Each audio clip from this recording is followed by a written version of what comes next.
Usmania University. Today our topic is Arabs invasion on Sindhu is one aspect. Second, రెండవది ఏంటంటే Ghazni Mohammad invasions on India, దండయాత్రలో India. రెండవది. మూడవది Ghori Mohammad invasion అతని దండయాత్ర and establishment of Muslim kingdom in India. ఈ మూడు అంశాల మీద మనం ఈరోజు చర్చించబోతున్నాం. ఒకటి, అరబ్బులు సింధు మీదికి రావడం. అరబ్బులు ఇన్వేషన్ ఆన్ సింధు అనేది ఒక ఆస్పెక్ట్. అరబ్బులు అంటే ఎవరు? అరబ్బులు అంటే ముస్లిం అని అందరికీ తెలిసిన విషయం. కానీ ఆ ఇస్లాం అనేది ఎప్పుడు వచ్చింది అంటే ఇస్లాం చాలా లేటుగా వచ్చింది. 622 క్రీస్తు శకములో వచ్చింది. ఎవరంటే మొహమ్మద్ అనే అతను, మొహమ్మద్ ప్రవక్త అనేవాడు మక్కాలో, సౌదీ అరేబియాలో అందరినీ యునైట్ చేసి ఒకే మతాన్ని ఎస్టాబ్లిష్ చేసినాడు. అంతకుముందు ఎలా ఉండేదంటే సౌదీ అరేబియాలో ఆఫ్ఘనిస్తాన్లో కానీ ఇక్కడ ఎక్కడ కూడా ట్రైబల్స్ ఉండేవాళ్ళు. వాళ్లకు ఒక మతము అంటూ ఒకటి అంటూ ఏది లేదు. విభిన్న జాతులుగా విభిన్న అలవాట్లతో ఉండేవాళ్ళు. అటువంటి వాళ్ళు ఒక మతము అనేది ఏది లేకుండా ఒక ఆదివాసులుగా జీవించేటువంటి వాళ్ళు, వాళ్ళ మధ్యలో ఒక యూనిటీ అనేది లేదు. ఎప్పుడు తగాదపడుతూ ఉండేవాళ్ళు. అయితే ఈ సౌదీ అరేబియాలో ఉన్నటువంటి ఈ ట్రైబల్ పీపుల్ను, ఆదివాసులందరినీ ఏకం చేసి ఒక మతాన్ని కిందికి తీసుకొచ్చినటువంటి వాడు మొహమ్మద్ ప్రవక్త. 622లో మక్కాలో ఈ సౌదీ అరేబియన్ పీపుల్ను ఒకే మతము, అది అల్లా ఖురాన్ అనే గ్రంథం కింద ఒకే గ్రంథము ఒకే మతం అని అందరినీ ఏకం చేసినాడు. ఎవరు? ప్రొఫెట్ మొహమ్మద్ అని అంటారు. ఆయన ఏకం చేయడంతో అరేబియాలో అరేబియాలో ఒక ఏకత్వం వచ్చింది. అంతకుముందు ఏకత్వం లేదు, భిన్నత్వము, ఒకరికొకరు ట్రైబల్ జాతులుగా ఒక మతం అంటూ ఒక జీవన పద్ధతి అంటూ లేకుండా ఇప్పుడు అతను ప్రొఫెట్ మొహమ్మద్ తోటి అందరినీ ఏకం చేసినాడు. ట్రైబల్ పీపుల్ అందరినీ ఏకం చేసినాడు మొహమ్మద్ ప్రవక్త. మోనోథిజం, ఒకే గాడు అని చెప్పి మొహమ్మద్ ప్రవక్త ఆ సౌదీ అరేబియాను ఏకం చేసినాడు. ఆ విధంగా ఏకమైనటువంటి సౌదీ అరేబియా ఒక మొత్తం అరబిక్ ఎంపైర్ సాధించింది. ఆ విధంగా మొహమ్మద్ ప్రవక్త యొక్క ఇస్లాం మతాన్ని ఈ సౌదీ అరేబియా చుట్టుపక్కల ఉన్నటువంటి ప్రాంతాలను ఆక్రమించుకొని మరి ఈ వెస్ట్ ఏషియాలో సౌదీ అరేబియా ఒక బలమైన అరబిక్ ఎంపైర్ను స్థాపించింది. వెస్ట్ ఏషియాలో బలమైన అరబిక్ సామ్రాజ్యాన్ని స్థాపించింది. ఈ అరబిక్ సామ్రాజ్యానికి ఎవరంటే ఖలీఫా, రిలీజియస్ హెడ్ ఎవరంటే ఖలీఫా అంటారు వాళ్ళు. మరి పొలిటికల్ హెడ్ కూడా పొలిటికల్ అండ్ రిలీజియస్ హెడ్ ఖలీఫా ఉంటాడు. మరి అతని కింద మిగతా గవర్నర్స్ పరిపాలిస్తుంటారు, రాష్ట్రాధిపతులు ఉంటారు. అతని కింద ఆర్మీ జనరల్స్, మిలిటరీ ఉంటుంది, వాళ్ళకి గవర్నర్స్ కింద. ఆ విధంగా ఇక్కడ మరి సౌదీ అరేబియాలో ఉన్నటువంటి ఖలీఫా కింద, వలీ అనే ఖలీఫా కింద అల్ ఇజాజ్ అనేటువంటి ఇరాన్ పరిపాలించినటువంటి అల్ ఇజాజ్ గవర్నర్కు కింద మహమ్మద్ బిన్ కాసిం అనేవాడు పనిచేస్తున్నాడు ఆర్మీ జనరల్గా.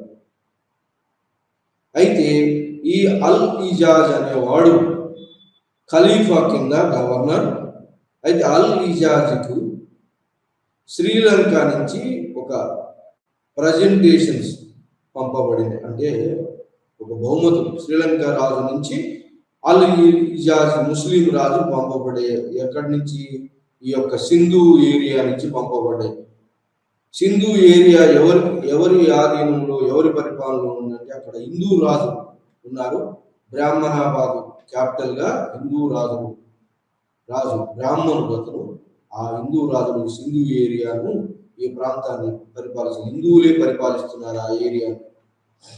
ఈ ఏరియానే కాదు, ఆఫ్ఘనిస్తాన్ ఏరియాను, మరి సెంట్రల్ ఏషియాలో ఆఫ్ఘనిస్తాన్ ఏరియాను కూడా హిందూ రాజులే పరిపాలించారు అంతకుముందు. సో ఆ విధంగా ఇస్లాం వ్యాప్తి చెందక ముందు అక్కడ హిందూ రాజ్యాలే ఉండేవి.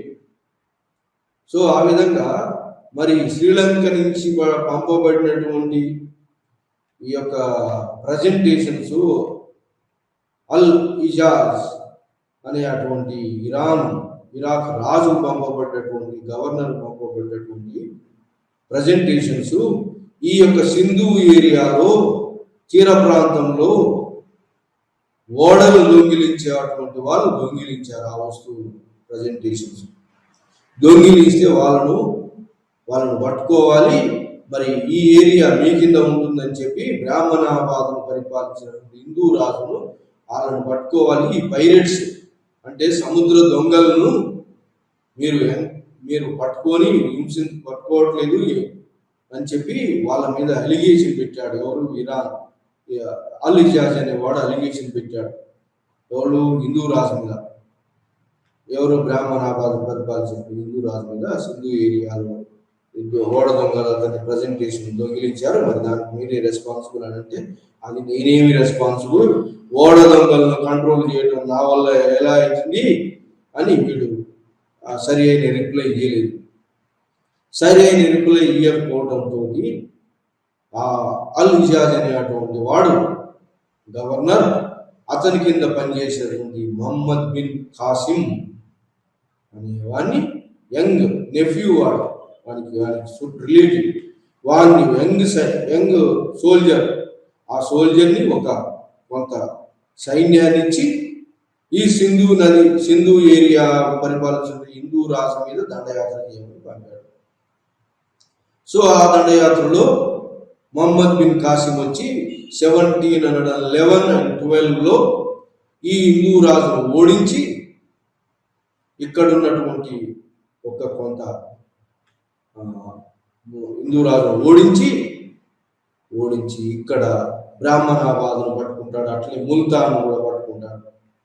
సో ఈ బ్రాహ్మణాబాదును క్యాపిటల్ పట్టుకునేటప్పుడు ఉన్నటువంటి రాజు ఎవడంటే, అంతకుముందు రాజు పోయి అతని యొక్క కొడుకున్నాడు, కొడుకున్నాడు, ఆ కొడుకు కూడా ఓడిపోయినాడు. ఎవడు? మహమ్మద్ బిన్ కాసిం చేతిలో ఓడిపోయి సరెండర్ అయినాడు.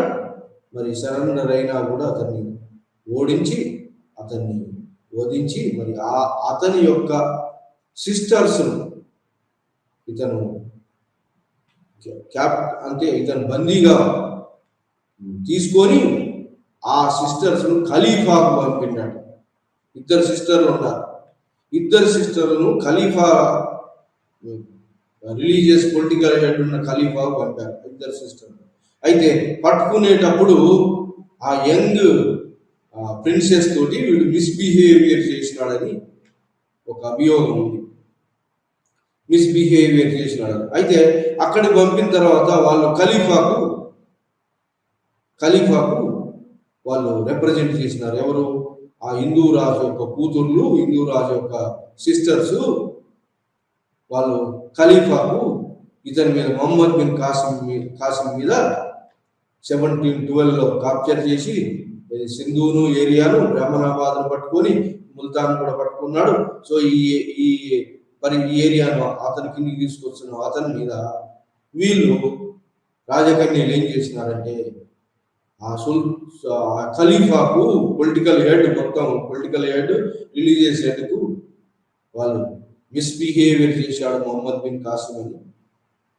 దాంతో వాడు ఖలీఫా ఆర్డర్ చేసినాడు, ఇమీడియట్గా బంధించి వధించాలని చెప్పి ఆర్డర్ చేశాడు. సో దాంతో అలా వధించబడ్డాన్ని మరి మొహమ్మద్ బిన్ కాసిం చంపబడ్డాడని చెప్పి ఆర్డర్ చెప్పి ఒకటి ఉన్నది. అది కాదు, ఇంకొక పాయింట్ ఏంటంటే, ఇంకొక ఆస్పెక్ట్ ఏంటంటే, అసలు అది కాదు, వలీ అనే అతను ఖలీఫాకు అతని బ్రదర్కు సులేమాన్ మధ్యలో ఒక ఖలీఫా మీద తగాదా జరిగింది. ఆ తగాదాలో అల్ ఇజాజ్ రాజు, ఇరాక్ రాజు ఏం చేసినాడంటే, వలీ అతని అన్నకు సపోర్ట్ చేసినాడు, సులేమాన్ అతని బ్రదర్కి సపోర్ట్ చేయలేదు. కాబట్టి అల్ ఇజాజ్ అనే వాని మీద ఇతనికి సులేమాన్ గెలిచాడు, వలీ అనేవాడు ఓడిపోయినాడు. ఆ సులేమాన్ గెలిచాడు కాబట్టి అల్ ఇజాజ్ ఎవరికైతే సపోర్ట్ చేశాడో, ఆ సపోర్ట్ చేసిన అల్ ఇజాజ్ మీద పగతోటి మరి ఆ అల్ ఇజాజ్ వల్ల హిందూ దేశంలో బ్రాహ్మణాబాదను పట్టుకొని మొహమ్మద్ బిన్ కాసిం యొక్క పేరు ప్రఖ్యాతులు బాగా వచ్చినాయి. కాబట్టి అతన్ని మీద పగ తీర్చుకున్నాడు అని చెప్పి ఒక వదంతి ఉంది. రెండు ఆస్పెక్ట్స్ ఉన్నాయి. తర్వాత ఏం చేసినారంటే, ఆ రాజకన్యలు ఈ బ్రాహ్మణ యొక్క కూతుర్లు ఏం చెప్పినారంటే, మా ఫాదర్ను చంపినాడు వీడు, మా ఫాదర్ను చంపినాడు, కాబట్టి వీని మీద పగ తీర్చుకున్నామని చెప్పినారు. సో దాంతో రెండు వదంతులు ఉన్నాయి. సో ఏదేమైనా మొహమ్మద్ బిన్ కాసిం చంపబడ్డాడు, ఇంకో గవర్నర్ పంపారు ఎక్కడ సింధు ఏరియాలో, సింధు ప్రాంతానికి ఇంకో గవర్నర్ పంపబడ్డాడు. అయితే మొహమ్మద్ బిన్ కాసిము ఈ ప్రాంతాన్ని ఆక్రమించినాడే కానీ పరిపాలన మాత్రము ఏమైనా ముస్లిం పరిపాలన ఇక్కడ ప్రవేశపెట్టలేదు. అంటే ముస్లిం పరిపాలన అంటే ముస్లిం మతాన్ని ఇక్కడ వృత్తలేదు. రెండవది, లోయర్ అడ్మినిస్ట్రేషన్లో, కింద అడ్మినిస్ట్రేషన్లో ఉన్నటువంటి హిందువులందరూ కూడా అట్లే ఉంచాడు. పైన మాత్రమే ముస్లిం గవర్నర్ ఉంచాడు. పొలిటికల్గా పెద్దగా మార్పులు జరగలేదు. అయితే వీళ్ళే కాదు, ఎర్లీ ముస్లిమ్స్ ఎవరైతే ఇస్లాం మతాన్ని అవలంబించుకున్నారో, సౌదీ అరేబియా ఎంపైర్లో మొట్టమొదటి ముస్లిమ్స్ ఎవరు కూడా రిలీజియస్ పరంగా ఇతరులను వాళ్ళ మతంలోకి మార్చుకోవాలి, కన్వర్ట్ చేయాలనే ఉద్దేశం వాళ్ళకు లేదు మొట్టమొదటి ముస్లిమ్స్. ఆ తర్వాత వచ్చినటువంటి 11th సెంచరీలో 12th సెంచరీలో వచ్చిన ముస్లిమ్స్ కు మిగతా వాళ్ళను వాళ్ళ మతంలోకి మార్చుకోవాలి అనేటువంటి ఉద్దేశం వచ్చి గాజీ అనే పేరుతోటి, రిలీజియన్ పేరుతో యుద్ధాలు చేసినారు. కానీ మొట్టమొదట రిలీజియన్ పేరుతోటి చేయలేదు, పొలిటికల్ ఆస్పెక్ట్స్ తోటి యుద్ధాలు చేసినారు. పొలిటికల్ ఆస్పెక్ట్స్ తోటి పైన మాత్రమే పొలిటికల్ చేంజెస్ వచ్చినాయి. లోయర్ ఏరియాలో ఏం చేంజెస్ రాలేదు. లోయర్ ఏరియాలో ఉన్నటువంటి ఆ బ్రాహ్మణాబాద్లో పరిపాలించిన హిందూ రాజులు, హిందూ సామంతులు అట్లనే కంటిన్యూ అయినారు. అది మొహమ్మద్ బిన్ కాసిం దండయాత్ర అక్కడితోటి ఆగిపోయింది. ఆ తర్వాత కొంత ప్రాంతాన్ని పట్టుకోవాలని ప్రయత్నించాడు. కాబట్టి మొహమ్మద్ బిన్ కాసిం తర్వాత వచ్చినటువంటి వాళ్ళు పట్టుకోవాలని అనుకున్నారు. కానీ ఆ టైంలో ప్రతిహార కింగ్డమ్, కనోజ్ రాజపుత్ర కింగ్డమ్ బాగా బలంగా ఉంది. కాబట్టి వాళ్ళ యొక్క ఎక్స్పాన్షన్ జరగలేదు. ఇక అరబ్బుల ఎక్స్పాన్షన్ అక్కడ వరకే కన్ఫైన్ అయింది, అక్కడనే రూల్ చేశారు, అక్కడికే ఎండ్ అయిపోయింది. అది మొట్టమొదటి ముస్లింలు భారతదేశంలో అడుగు పెట్టారు, గెలుపొందారు, అక్కడ ముస్లిం రాజ్యాన్ని ఎస్టాబ్లిష్ చేశారు. కానీ ఇస్లాం అక్కడ ప్రజల మీద రుద్దలేదు. హిందూ మతం కొనసాగింది. రిలీజియస్ టాలరెన్స్ పాలసీ ఫాలో అయినారు. అక్కడ అన్ని మతాలను వాళ్ళు గౌరవించారు. సో కానీ ఈ పొలిటికల్ గా ఏమో పెద్ద రిజల్ట్స్ రాకపోయినా కల్చరల్ గా ఏం రిజల్ట్స్ వచ్చినాయి అంటే, వైస్ వర్స అరబ్బుల యొక్క న్యూమరల్స్ మనకు వచ్చినాయి. మన దగ్గర ఉన్నటువంటి యొక్క సైన్స్, మన దగ్గర ఉన్నటువంటి యొక్క మెడిసిన్, మన దగ్గర ఉన్నటువంటి technology vice versa cultural exchange జరిగింది. ఇది అరబ్బుల యొక్క సింధు ఏరియా ఆక్రమణతోటి కల్చరల్ ఎక్స్చేంజ్, మన కల్చర్ లో మన హ్యాబిట్స్ వాళ్ళకు వచ్చినాయి, వాళ్ళ యొక్క కొన్ని మంచివి మనకు రావడం జరిగింది. ఆ విధంగా కల్చరల్ ఎక్స్చేంజ్ జరిగింది. కానీ రిలీజియన్ మాత్రం రిలీజియస్ టాలరెన్స్ పాలసీ పోయింది. సైన్స్ టెక్నాలజికల్ ఆస్పెక్ట్ లో మ్యూచువల్ ఎక్స్చేంజెస్ జరిగిన ఇది అరబ్ ఇన్వాషన్ అండ్ సింధు మీద వచ్చిన రిజల్ట్స్. కల్చరల్ గా వైస్ వర్స ట్రాన్స్ఫర్మేషన్ జరిగింది. కానీ పొలిటికల్ గా మాత్రం ఓన్లీ ఆ ఏరియాకే కన్ఫైన్ అయిపోయింది. ఏది సింధు ముల్తాన్ ఏరియాకి కన్ఫైన్. ఇంకా ఫర్దర్ గా వాళ్ళు ఎక్స్పాండ్ కాలేకపోయినారు. ఎందుకంటే అప్పుడున్న రాజపుత్ర రాజులు బలంగా ఉన్నారు, మరి వాళ్ళకు అవకాశం లేకుండా పోయింది. ఆ లోపలనే కొన్ని చేంజెస్ వచ్చినాయి. ఆ తర్వాత అబ్బాసిడ్ ఎంపైర్ పోయి సమానిద్ ఎంపైర్ వచ్చింది. సమానిద్ ఎంపైర్ పోయి మళ్ళీ గజనీవిడ్ ఎంపైర్. ఈ విధంగా సెంట్రల్ ఏషియాలో, ఆఫ్ఘనిస్తాన్లో ఎప్పుడు రాజ్యాలు చేంజ్ అవుతున్నాయి. ఇస్లామిక్ ముస్లిం రాజవంశాలు చేంజ్ అవుతున్నాయి. ఆ విధంగా అబ్బాసిడ్ ఎంపైర్ పోయింది, ఆ ఖలీఫా పోయినాడు, సమానిద్ ఎంపైర్ వచ్చింది, ఇంకో ఖలీఫా వచ్చినాడు. సో ఆ విధంగా ఆ తర్వాత గజనీవిడులు వచ్చినారు.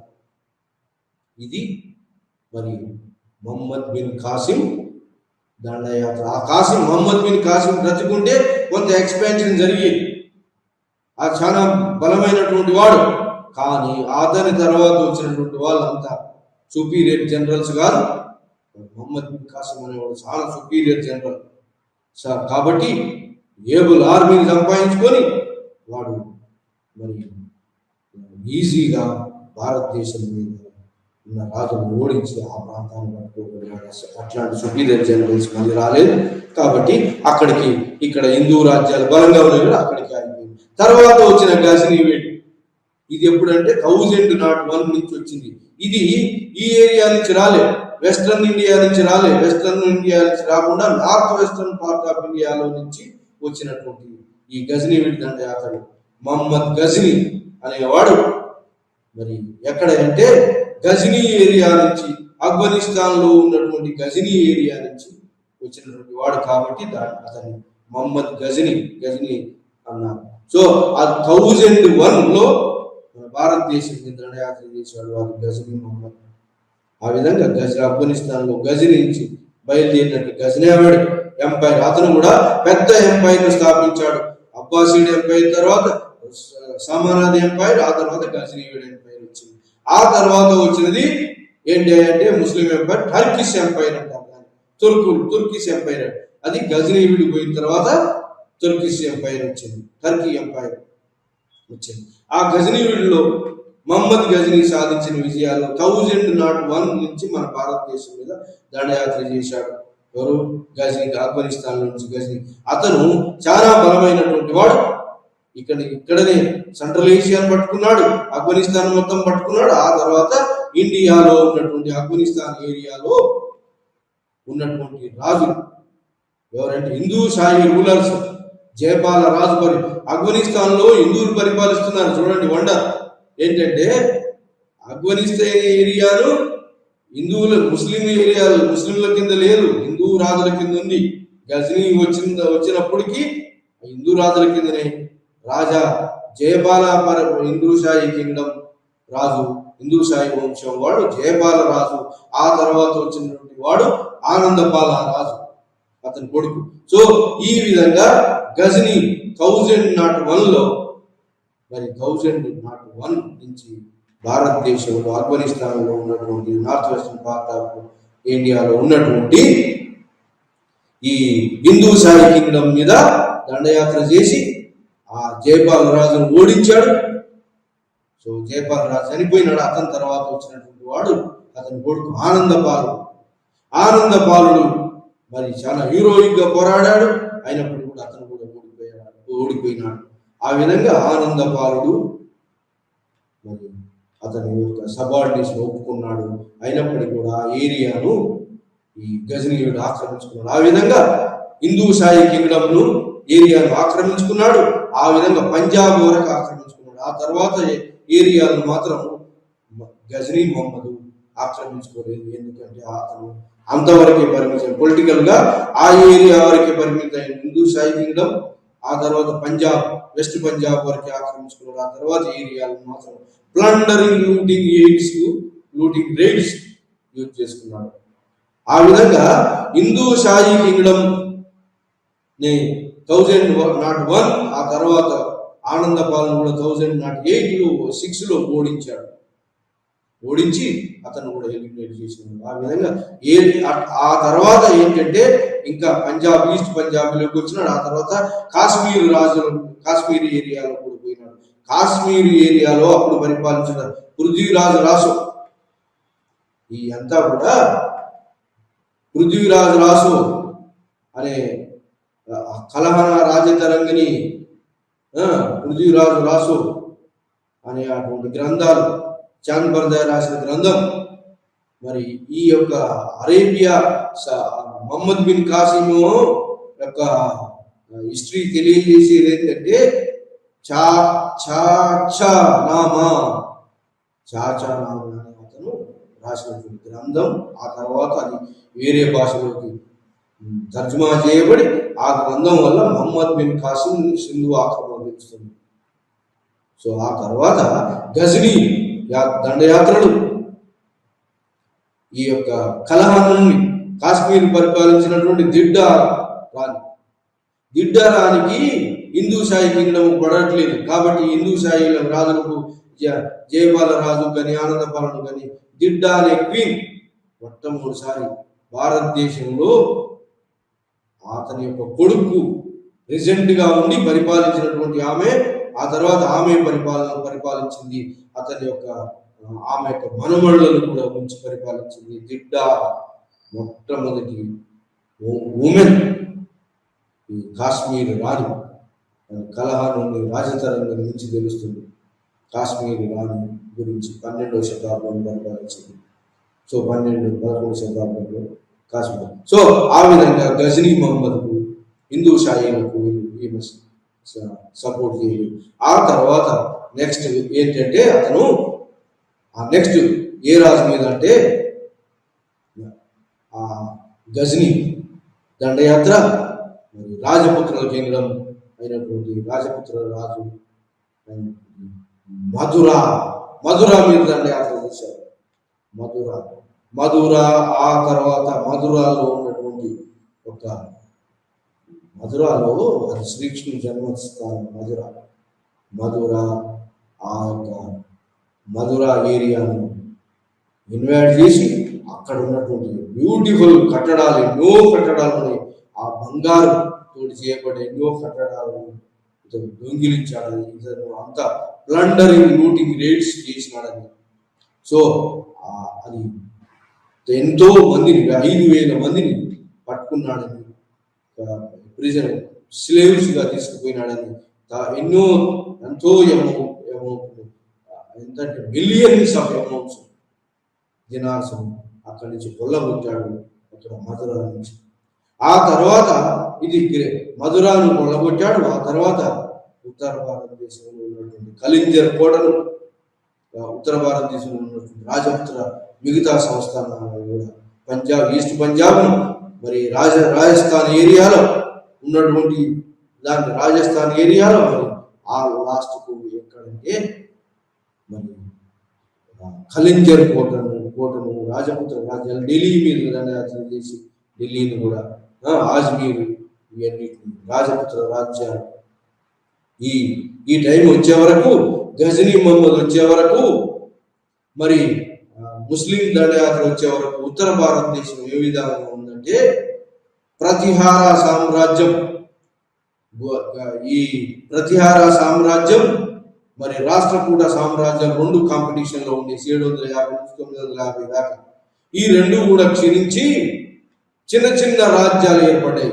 ఎప్పుడు గజనీ దండయాత్ర చేసే వరకు ఉత్తర భారతదేశం మొత్తం కూడా రాజపుత్ర రాజ్యాలు ముక్కలుగా ఉన్నాయి. రాజపుత్ర రాజ్యాలు ముక్కలుగా ఉన్నాయి. ముక్కలుగా ఉత్తర భారతదేశంలో గహద్వాల, కనౌజ్, మరి బుందేల్ఖండ్ లో ఉన్నటువంటి బుందేల్ఖండ్ లో మరి చందేలాస్, ఆజ్మీర్లో చవాన్స్, తోమరాసు ఢిల్లీలో, పారామరాస్ ఎక్కడ ఈ ఉజ్జయినిలో, మాల్వాలో, గుజరాత్లో చాళుక్యాస్, కాలాచూరీస్ ఈస్టర్న్ మధ్యప్రదేశ్లో కాలాచూరీస్. ఈ విధంగా ఎంతో మంది రాజపుత్ర రాజులు ముక్కలు ముక్కలుగా పరిపాలిస్తున్నారు. ఎప్పుడు గజనీయుడు దండయాత్ర చేసేటప్పటికీ, ముస్లింల దండయాత్ర జరిగేటప్పటికీ ఉత్తర భారతదేశం ముక్కలు ముక్కలుగా ఉన్నది. దక్షిణ భారతదేశం కూడా రాష్ట్రకూట సామ్రాజ్యం పోయిన తర్వాత కూడా అది కూడా ముక్కలు ముక్కలుగా ఉన్నది. ఆ విధంగా హిందూ రాజ్యాలు ఏవి కూడా గొప్ప రాజ్యాలు లేవు. అందుకోసం ఈ ముస్లిముల దండయాత్రకు ఈజీ అయింది. ఒకరి తర్వాత ఒకరు. ఇంకోటి, ఈ రాజులు, హిందూ రాజులు, రాజపుత్ర రాజులు మరి ఐక్యత లేదు. ఒకరి మీద ఒకరు యుద్ధాలు చేసేవాళ్ళు, ఒకరి మీద ఒకరు యుద్ధాలు చేసి భుజాలు ఎగిరేసుకునే వాళ్ళు వీళ్ళు. మరి సో ఇట్లాంటి అనైక్యత వల్ల ఒకరినొకరు రక్షించుకోలేదు, ఒకరినొకరు సాయం చేసుకోలేదు ముస్లింల దండయాత్ర జరిగేటప్పుడు. ఆ విధంగా అరబ్బులు వచ్చినారు, సింధువును ఆక్రమించుకున్నారు. అదే విధంగా గజనీ కూడా మరి వచ్చాడు, ఈ హిందూ సాయి కేంద్రం మొత్తం ఆక్రమించుకున్నాడు, పంజాబ్ ఆక్రమించుకున్నాడు. ఆ తర్వాత ఢిల్లీని దోసుకున్నాడు, మధురాను దోసుకున్నాడు, మిగతా రాజపుత్ర రాజ్యాల యొక్క క్యాపిటల్స్ అన్నింటినీ దోసుకున్నాడు. ఆ విధంగా ప్లండరింగ్, లూటింగ్ రైడ్స్ చేసినాడు గజనీ మొహమ్మద్. ఆ విధంగా ఇండియాలో 17 సార్లు దండయాత్ర చేశాడు, 17 సార్లు దోసుకున్నాడు. ఇతను లాస్ట్ ఎక్కడంటే 1121-25లో గుజరాత్ మీద, గుజరాత్లో ఉన్నటువంటి Chalukya Somnath temple last raid, 17వ రైడ్. సోమనాథ్ టెంపుల్ ఎంత అద్భుతంగా ఉండేదంటే, సోమనాథ్లో శివలింగము వేలాడుతూ ఉండేదట. మన శివలింగానికి ముత్యాలు, రత్నాలు గోల్డ్ ఎలా అంటే ఎట్లా వేలాడుతుంది అనేది అద్భుతం అన్నట్టు. అట్లాంటి సోమనాథ టెంపుల్ అద్భుతమైన టెంపుల్. బాగా అప్పుడు రాజపుత్రులు ఏంటంటే, హిందూ రాజపుత్రులు హిందూయిజాని కోసం అని చెప్పి వాళ్ళు సేవేట్, వైష్ణవేట్ టెంపుల్స్ కట్టి, ఆ టెంపుల్స్ అంతా కూడా అంత రత్నాలు, పగడాలు, మరి బంగారం తోటి వాళ్ళు లింగాలను కానీ దైవ గాడ్స్ని కానీ చేసి పెట్టారు. ముత్యాల రత్నాలు కెంపులతోటి చేసి పెట్టారు. ఇవన్నిటినీ దోసుకున్నాడు. ఆ విధంగా గజనీ మహమ్మద్ రాజపుత్ర రాజ్యాల యొక్క కోటలను పగలగొట్టాడు, ఓడించాడు అందరినీ. ఎక్కడ కూడా ఇతనికి ఒక్క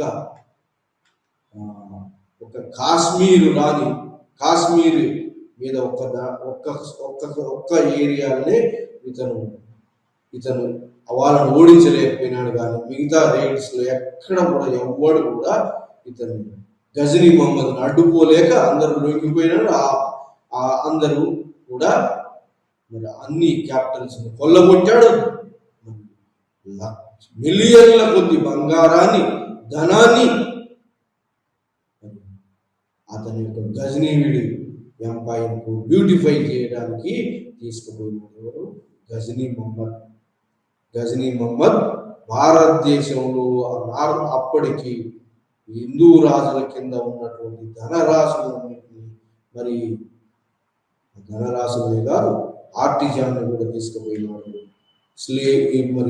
స్లేవ్స్ కూడా కొనుక్కున్నాడు, తీసుకుపోయినాడు. సో ఆ విధంగా గజనీ ఎంపైర్లో ఉన్నటువంటి అతని క్యాపిటల్ను ఇక్కడ యొక్క ఆర్టిజాన్ను ఉపయోగించి ఆ క్యాపిటల్ను బ్యూటిఫై చేయడానికి, ఈ విధంగా మరి గజనీ మహమ్మద్కు యొక్క దండయాత్రను ఫలించడానికి ఏంటి అంటే ముఖ్యమైన కారణము, అక్కడ గజనీ మహమ్మద్ యొక్క ఆర్మీ ఎట్లాంటి ఆర్మీ అంటే అతను మళ్ళీ స్టాండర్డ్ ఆర్మీ ఉన్నది. అక్కడ ఆర్మీలో ఏంటి అంటే గోర్ ఏరియా నుంచి వచ్చినటువంటి సైన్యాన్ని, గోర్ ఏరియాలో హార్సెస్ ఉంటాయి.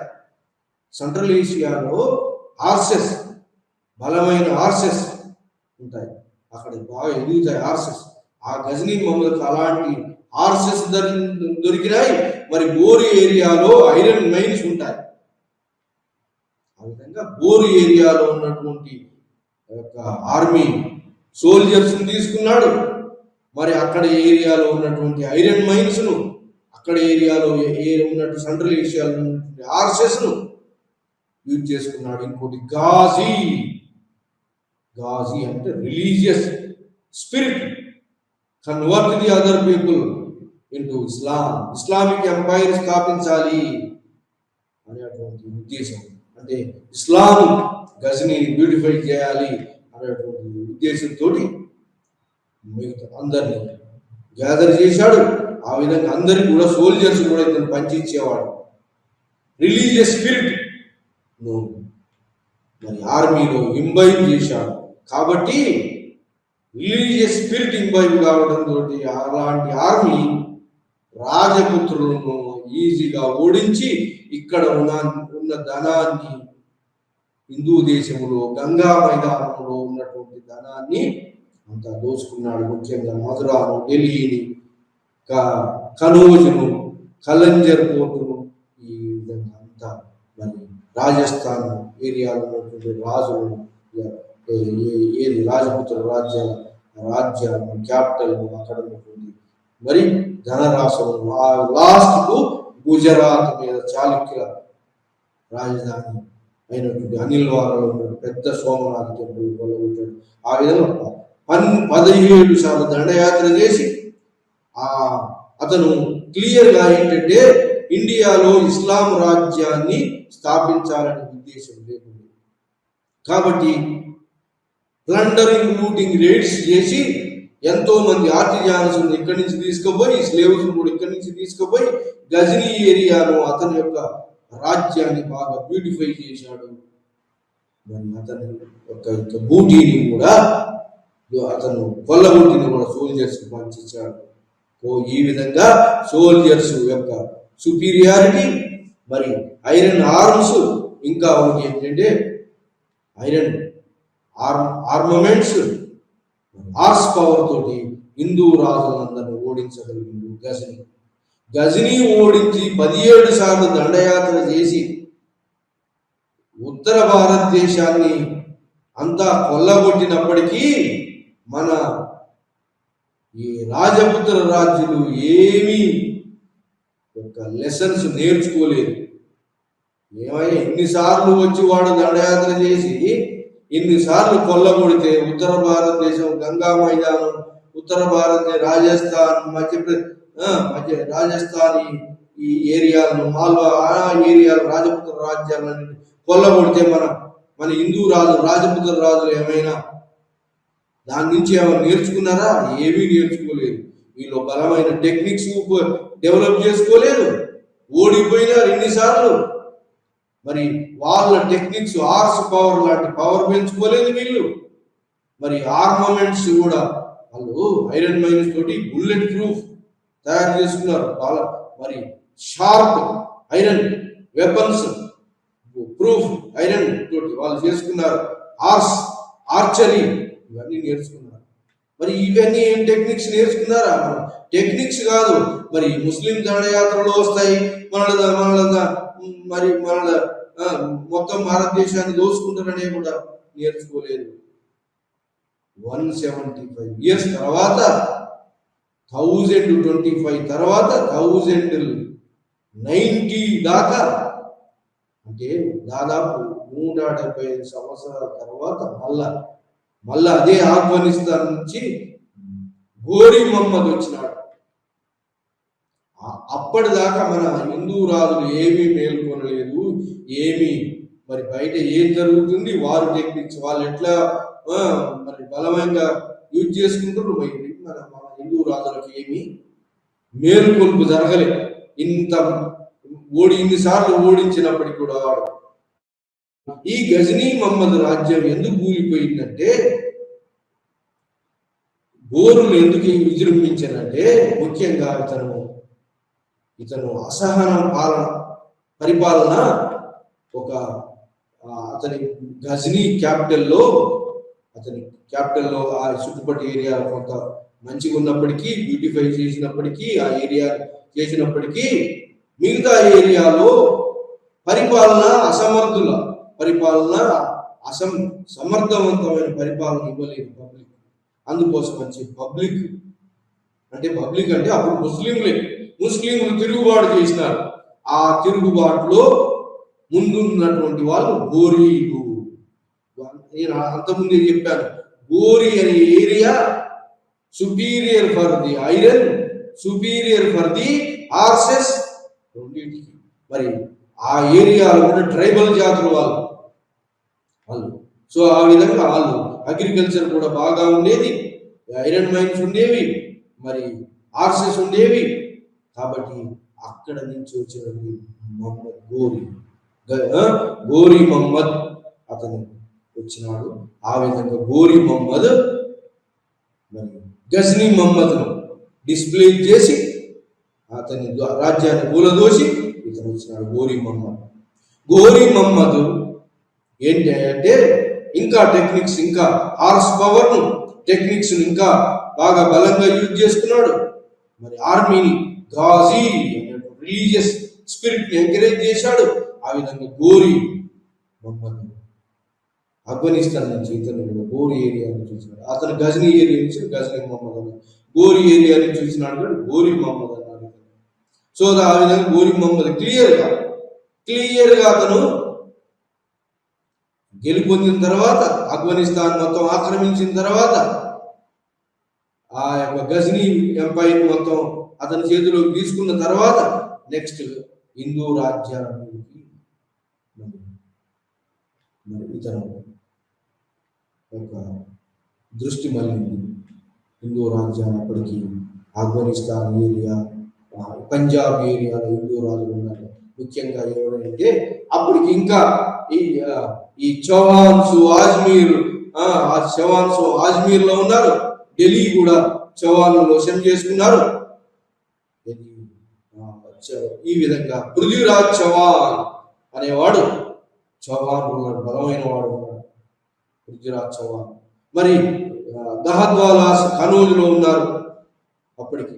సో గోరీ మహమ్మద్ వచ్చే వరకు దహద్వాలా సాబ్ జయచంద్ర రాజు, చౌహాన్ సాబ్ ఆజ్మీర్ అండ్ ఢిల్లీ పరిపాలించిన పృథ్వీరాజ్ చౌహాన్, మూడవ చౌహాన్ పృథ్వీరాజ్ చౌహాన్ మధ్యలో పెద్ద తగాదా ఉంది.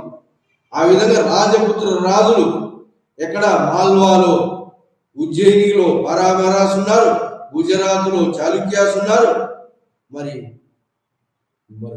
ఈ విధంగా బుందేల్ఖండ్లో చందేలాస్ ఉన్నారు. కాలాఫీరులో త్రిపురి క్యాపిటల్ గా మరి రాజపుత్రులు మధ్యప్రదేశ్లో ఉన్నారు, గ్వాలియర్లో ఉన్నారు, తర్వాత మేవార్లో ఉన్నారు, జైపూర్లో. ఈ విధంగా చిన్న చిన్న రాజ్యాలు, రాజపుత్ర రాజ్యాలు ఉన్నాయి. కానీ ఏ ఒక్కరు కూడా యూనిటీగా లేరు. గోరీ మహమ్మద్ చాలా బలంగా అయినాడు. మరి వార్ టెక్నిక్స్ బాగా పెంచుకున్నాడు. మతాన్ని ఇన్ఫ్యూజ్ చేసినాడు. ఎక్కడ సోల్జర్స్ ప్లండరింగ్, లూటింగ్ రేట్స్ లో ముస్లింలు బూటీని పంచుతారంటే దొంగి వాళ్ళు ఏదైతే తీసుకున్నారో అందులో కొంత సోల్జర్స్ పంపుతారు. మరి హిందూ రాజులు అలా పంచేది లేదు సోల్జర్స్. మరి కానీ ముస్లిం రాజులు అలా సోల్జర్స్ కొంత అమౌంట్ ఇస్తారు, ప్లండరింగ్, లూటింగ్ రేట్స్. ఆ విధంగా సోల్జర్స్ వాలంటీర్ గా చేరడానికి ముందుకు వస్తారు. ఎందుకంటే ముస్లింలు వాళ్ళంతా మతంలో యూనిటీ ఉంది, మతపరంగా యూనిటీ ఉంది. ఇంకోటి గాజీ అంటే రిలీజియస్ పరంగా కూడా మిగతా వాళ్ళను మనం వశపరచుకోవాలి, సామ్రాజ్యాన్ని స్థాపించాలనే అది కూడా వాళ్ళలో ఉన్నది. సో ఇంకోటి సోల్జర్ గా పనిచేస్తే కొంత ధనం కూడా వస్తుంది. సో ఈ అన్నిటి పరంగా వాలంటీర్ గా వచ్చి సైన్యంలో చేరేటువంటి ప్రవృత్తి మరి ముస్లింలలో ఉంది. మరి అది హిందూలో క్యాస్ట్ సిస్టమ్ ఉంది. అలా వాలంటీర్ వచ్చి చేరే పరిస్థితి లేదు హిందూ రాజుల కింద కానీ హిందూ రాజ్యాల్లో కానీ. సో ఈ విధంగా హిందూ రాజ్యాలు, చిన్న చిన్న రాజ్యాలు, పృథ్వీరాజ్ చౌహాన్, జయచంద్రుడు కూతురు పృథ్వీరాజ్ చౌహాన్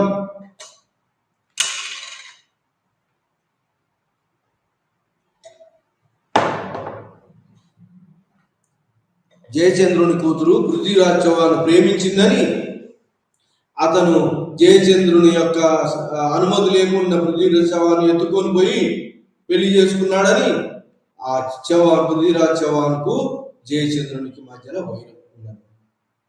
ఆ విధంగా జయచంద్రుడే అంటే గహద్వాల రాజు జయచంద్రుడే ఆహ్వానించాడు ఎవరు? గోరి మొహమ్మద్. ఎందుకంటే వీడు కూడా గజనీ మొహమ్మద్ లాగా వచ్చి ప్లాండరింగ్ లూటింగ్ రైడ్స్ చేసి వెళ్ళిపోతాడని అనుకున్నాడు గహద్వాల రాజు జయచంద్రుడు. కానీ ఆడ వెళ్ళిపోలేదు. పృథ్వీరాజ్ చౌహాన్ మీద అటాక్ చేశాడు. అది first battle of Tarain 1191 first battle of Tarain అంటారు. బ్యాటిల్ ఆఫ్ తరాయిన్ ఢిల్లీకి అవతల ఉండే తరాయిన్స్ అని ఒక బాటిల్ పానిపట్టు లాంటి బాటిల్ ప్రాంతం. సో ఆ విధంగా పృథ్వీరాజ్ చౌహాన్ ఫస్ట్ తరైన్ వారిలో ఈ యొక్క మహమ్మద్ గోరీని ఓడించాడు. కానీ మహమ్మద్ గోరీ మళ్ళీ 1 సంవత్సరంలో మళ్ళీ మిలిటరీని ఆర్మీని గ్యాదర్ చేసుకొని ఇంకా మరి ఆర్మమెంట్స్ ఆర్స్ పవర్ బాగా గ్యాదర్ చేసుకుని మళ్ళీ 1 సంవత్సరంలోనే మళ్ళీ తిరిగి వచ్చాడు. 1192లో సెకండ్ బ్యాటిల్ ఆఫ్ తరాయిన్, రెండవ తరాయిన్ యుద్ధంలో పృథ్వీరాజ్ చౌహాన్ ఇద్దరు కూడా అవతల నది వైపు అవతల యువతల ఇద్దరు మోహరించారు. కానీ గోరీ మొహమ్మద్ నదిని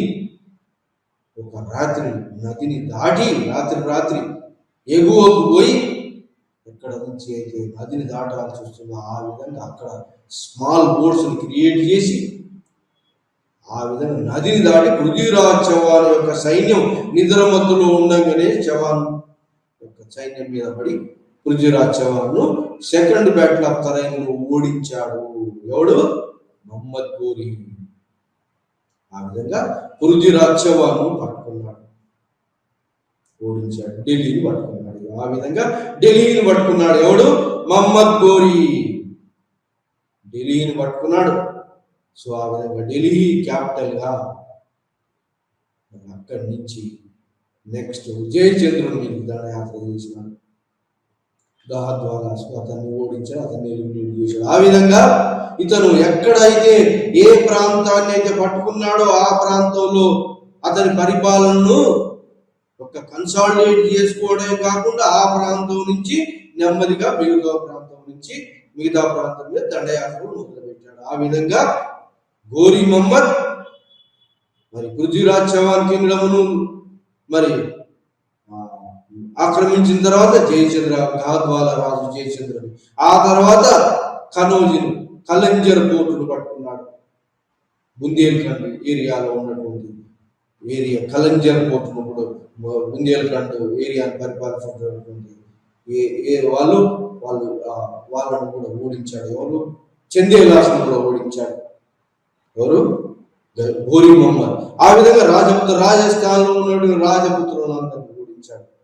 సో ఆ విధంగా రాజపుత్రులను ఓడించి నెమ్మదిగా ఢిల్లీ క్యాపిటల్ గా Mohammad Ghori expansion of the Delhi sultan ఢిల్లీకి రాజధానిగా చుట్టూ ఉన్న ప్రాంతాలను గంగా మైదానం ప్రాంతాలను దాదాపుగా ఉత్తర భారతదేశంలో ఏరియా. ఆ విధంగా గోరీ మొహమ్మద్ వచ్చేటప్పుడే అతను క్లియర్ ఎయిమ్తో వచ్చాడు. ఏంటి? ఇక్కడ ముస్లిం రాజ్య స్థాపన చేయాలి వచ్చాడు. అక్కడ ఆ విధంగా గోరీ మొహమ్మద్ అతని రాజ్యాన్ని 2 భాగాలుగా చేశాడు. ఒక రాజ్యము మరి ఆఫ్ఘనిస్తాన్ ఏరియాని ఇంకొక చెప్పాడు. మరి ఇక్కడ మరి భారతదేశం యొక్క దండయాత్ర కుతుబుద్దీన్ ఐబక్ అనే వారి slave army general, chief of the army అతను. ఎవరికి? గోరీ మొహమ్మద్. అతని యొక్క కుడి భుజం ఎడమ భుజంగా ఉన్నటువంటి కుతుబుద్దీన్ ఐబక్ ను ఉంచుకొని మరి ఢిల్లీ క్యాపిటల్ గా గోరీ సామ్రాజ్యాన్ని స్థాపించాడు. ఈ విధంగా గోరీ మొహమ్మద్ రాజపుత్రుల మీద విజయాన్ని సాధించి ముస్లిం రాజ్యాన్ని స్థాపించాడు ఢిల్లీ రాజధానిలో. మరి ఇతను వచ్చేటప్పుడే గజనీ మొహమ్మద్ లాగా ప్లండరింగ్ లూటింగ్ రేట్స్ తిరిగిపోదామని రాలేదు. కానీ మన హిందూ రాజులు మాత్రం మేలుకొనలేదు. ఏమని? వీడు వస్తున్నాడు, వీడు ఆక్రమించుకుంటున్నాడు అని ఎవడు మేలుకొనలేదు. యునైటెడ్ గా స్ట్రగుల్ చేయలేదు. ఎవరు కూడా హిందూ రాజులు ఒకరికొకరు యుద్ధాలు చేసుకుని ఒకరినొకరి మీద యుద్ధాలు చేసుకుని వాళ్ళంతా వాళ్ళు వీక్ అయినారు తప్ప ముస్లింల దండయాత్రల వల్ల మన భారతదేశాన్ని భూభాగాన్ని రక్షించుకోవాలనే ఆలోచన ఒక రాజపుత్ర రాజులు ఒక్కరిలో కూడా కలగలేదు. ఆ విధంగా రాజపుత్ర రాజులు ఒకరి తర్వాత ఒకరిని ఘోరీ మహమ్మద్ ఓడించి ఢిల్లీ సామ్రాజ్యాన్ని సుల్తానేట్ కింగ్డమ్ సల్తనత్ ఎస్టాబ్లిష్ చేశారు. సల్తనత్ అంటే సుల్తానేట్ కింగ్డమ్, సుల్తాన్ అంటే రాజు. ఆ విధంగా ఢిల్లీ సల్తానేట్ ఎస్టాబ్లిష్ చేసినటువంటి వాడు ఇంకా ఘోరీ మహమ్మద్.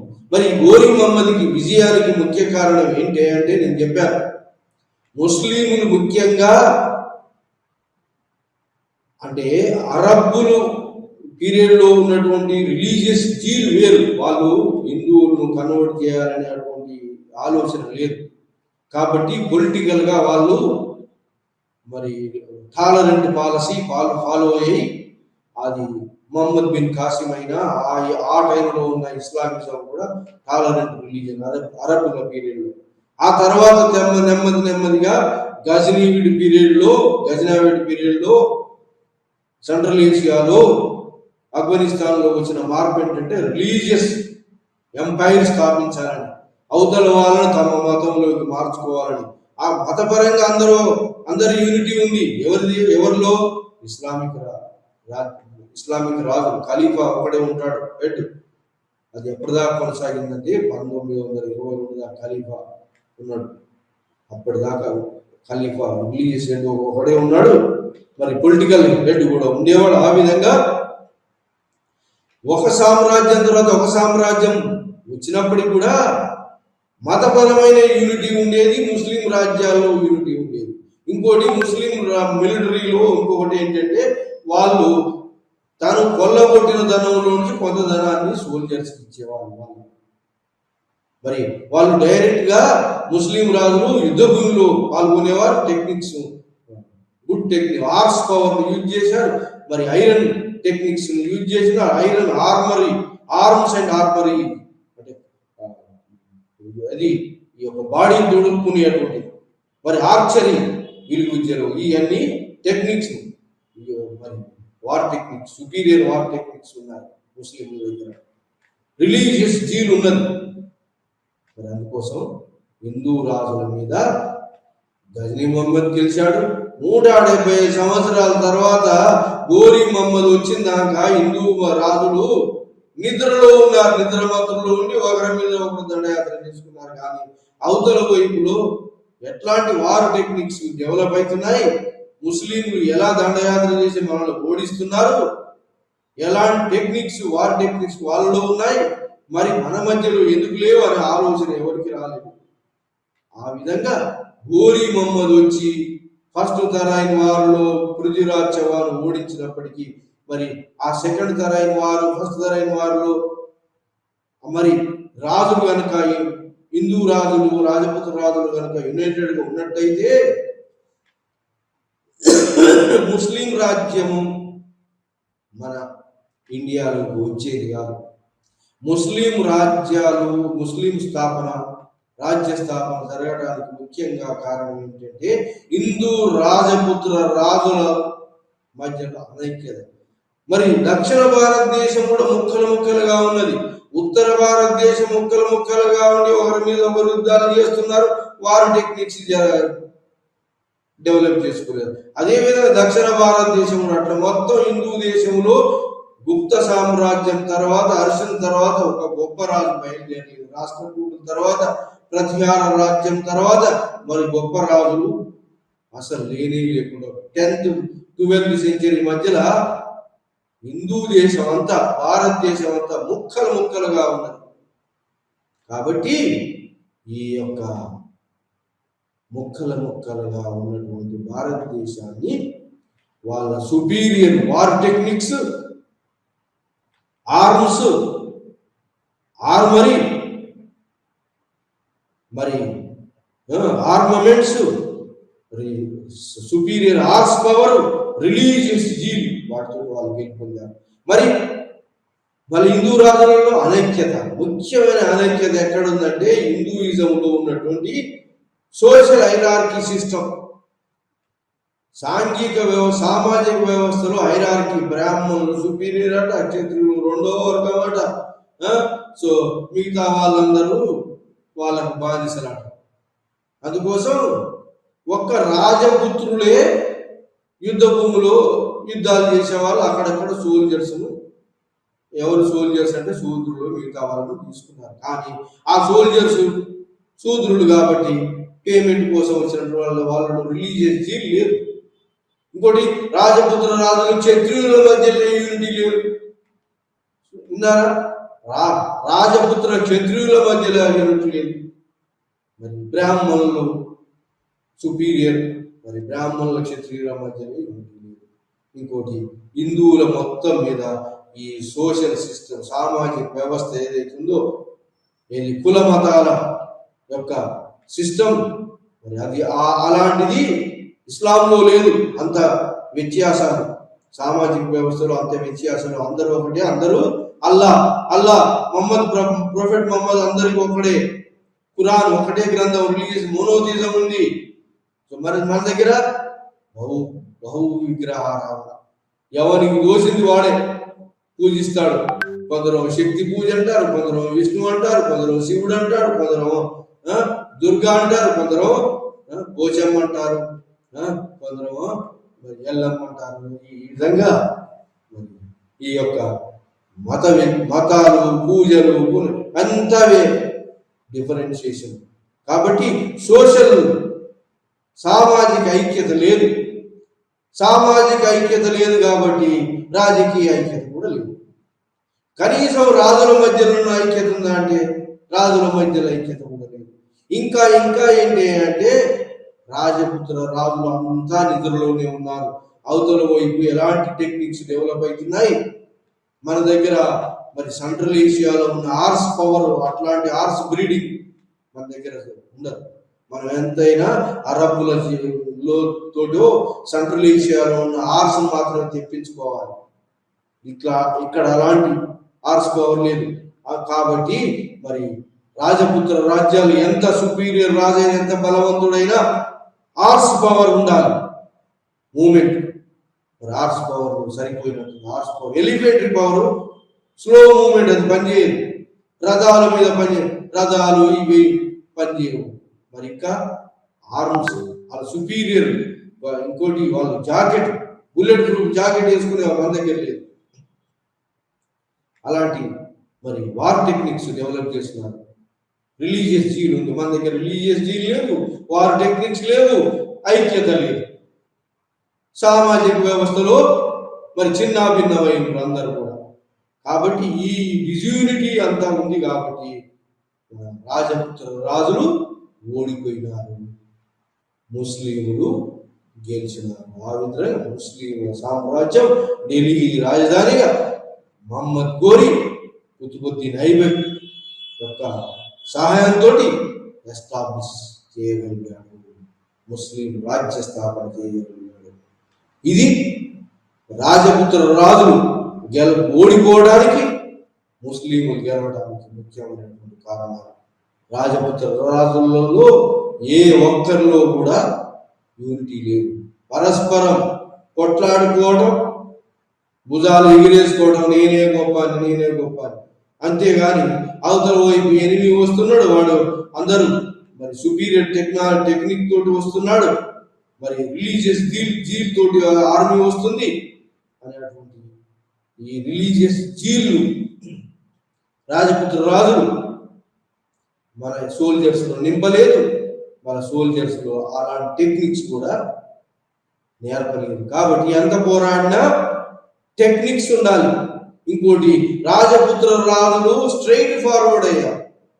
అంటే యుద్ధంలో ఓడిపోయిన వాడిని మళ్ళీ ముట్టుకునేది లేదు, చంపేసేది లేదు. ఏమంటారు వానికి? క్షమాభిక్ష పెట్టి వదిలేస్తాడు. వాడే మళ్ళీ వదిలేసినవాడు మళ్ళీ వస్తాడు, వాడే మళ్ళీ ఇంత ఆర్మీని తీసుకొని మళ్ళీ వస్తాడు వాడే యుద్ధానికి. అలాంటిది రాజపుత్ర రాజు. అంటే రాజపుత్ర రాజులు మరి ముస్లింలు ఏ విధంగానైనా ఎలాంటి వికెట్ మెథడ్స్ తోటి అయినా వికెట్ అంటే మోసం పూరితంతో అయినా గెలవాలనే ఉద్దేశం వాళ్ళలో ఉంది, వాళ్ళ సైన్యంలో ఉంది. కానీ హిందూ రాజులలో లేదు. మోసపూరితంగా గెలవాలని హిందూ రాజులలో కానీ స్ట్రైట్ ఫార్ ముప్పు సూటిగా హీరోగా టెక్నికే లేదు, ఆర్స్ పవర్ లేదు. మరి హీరోగా గెలవాలని అంటే భుజబలం ఖండబలంతో తెలుసు. ఖండబలం టెక్నిక్, మరి వార్ టెక్నిక్స్ డెవలప్ కాదు, ఖండబలం ఉంటే లాభం లేదు. సో ఆ విధంగా రాజపుత్ర యూనిటీ లేదు. ఈ విధంగా రాజపుత్ర రాజులు వరుసగా ఓడిపోయి ముస్లిం రాజ్య స్థాపనకు అవకాశం ఇవ్వబడింది. ఎక్కడ? 1206లో ముస్లిం రాజ్య స్థాపన మరి జరిగింది. ఎవడు? మహమ్మద్ గోరి ఏరియాలో పరిస్థితులు బాగలేకపోవడంతో అతను మళ్ళీ అక్కడికి వెళ్ళిపోయినాడు. ఆ వెళ్ళిపోగానే, ఎందుకంటే ఈడు ఇక్కడ ఉండగా గోరి మహమ్మద్ అక్కడ ఉన్నటువంటి ఆఫ్ఘనిస్తాన్ ఏరియాలో ఉన్నాడు. వాడు ఇండిపెండెంట్ ప్రకటించుకున్నాడు. వీడు గోరి మహమ్మద్ అటు వెళ్ళిపోయినాడు. వాడిని సపరేట్ చేయలేకపోయినాడు. వాడు సపరేట్ చేయలేకపోతే వీడు గోరి మహమ్మద్ అక్కడ బలి అయిపోయినాడు. వాడు చంపబడ్డాడు. వాడు ఆ ఏరియాను, ఆఫ్ఘనిస్తాన్ ఏరియాలో గోరి ఏరియాను ఇంకో వాడు వశపరుచుకొని వాడే రాజ్యం వెళ్ళాడు. ఇక్కడ కుతుబుద్దీన్ ఐబక్ స్లేవ్ ఈ హిందుస్థాన్ లో ఉన్నటువంటి ఈ గోరి మహమ్మద్ యొక్క రాజ్యాలను తనే రాజుగా ప్రకటించుకున్నాడు. ఎవడు? కుతుబుద్దీన్ ఐబక్. అతని యొక్క స్లేవ్, అతని యొక్క బానిస, అదే chief of the army of the Muhammad Ghori. తనే రాజుగా ప్రకటించుకున్నాడు. ఎప్పుడు గోరి మహమ్మద్ పోయినాడు కదా, పోయిన తర్వాత మరి ఉన్నవాడు ప్రకటించుకోవాలి కదా. ఆ విధంగా కుతుబుద్దీన్ ఐబక్ 1206లో స్లేవ్ డైనాసిటీని ఎస్టాబ్లిష్ చేశాడు. ఆ విధంగా ముస్లిం రాజ్య స్థాపన జరిగింది. హిందూ రాజులందరూ వరుసగా ఓడిపోయినారు. ఓడిపోవడానికి ముఖ్యమైన కారణాల గురించి కూడా చదివాం.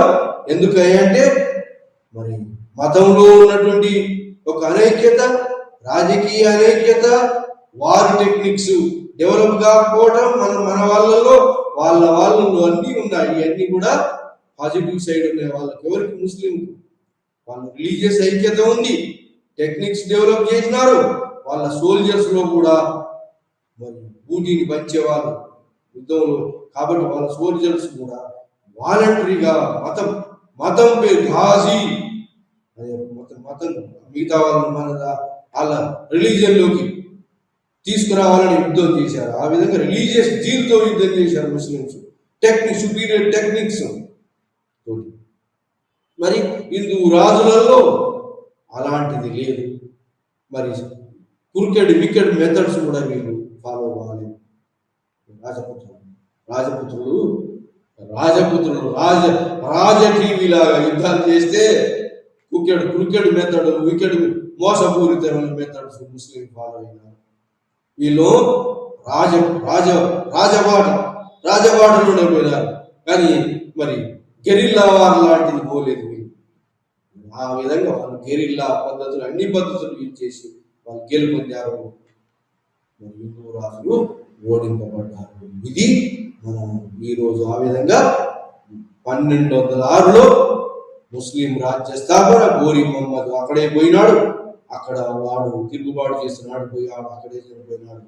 అక్కడిది గోరి సామ్రాజ్యం. అక్కడ దానికి వాడు ఇంకోడు వాడి స్వతంత్రాన్ని ప్రకటిస్తున్నాడు. ఇక్కడ కుతుబుద్దీన్ ఐబక్ 1206లో స్లేవ్ డైనాసిటీ అని కుతుబుద్దీన్ ఐబక్ మరి హిందూ రాజ్యాన్ని తన ఢిల్లీ క్యాపిటల్ గా ఎస్టాబ్లిష్ చేసుకున్నాడు. ఆ విధంగా కుతుబుద్దీన్ ఐబక్ రాజ్య స్థాపన 1206లో జరిగింది. ఆ విధంగా ముస్లింలు రాజ్య స్థాపన ఇండియాలో జరిగింది. ఆ విధంగా నెమ్మదిగా ముస్లింలు రిలీజియస్ జీవులు ఇంతకుముందు ఉన్నాయి, అన్ని టెక్నిక్స్ తోటి మొత్తం హిందూ దేశాన్ని, మొత్తం నార్త్ ఇండియాను మొత్తం పోషపరుచుకున్నారు. ఈ విధంగా మొత్తం ముస్లిం రాజ్య స్థాపన ఇండియా ఎస్టాబ్లిష్ అయింది. ఢిల్లీ క్యాపిటల్ సుల్తాన్ ఓరి మొహమ్మద్ కుతుబుద్దీన్ తోటి రాజ్య స్థాపన. అది మనం ఈరోజు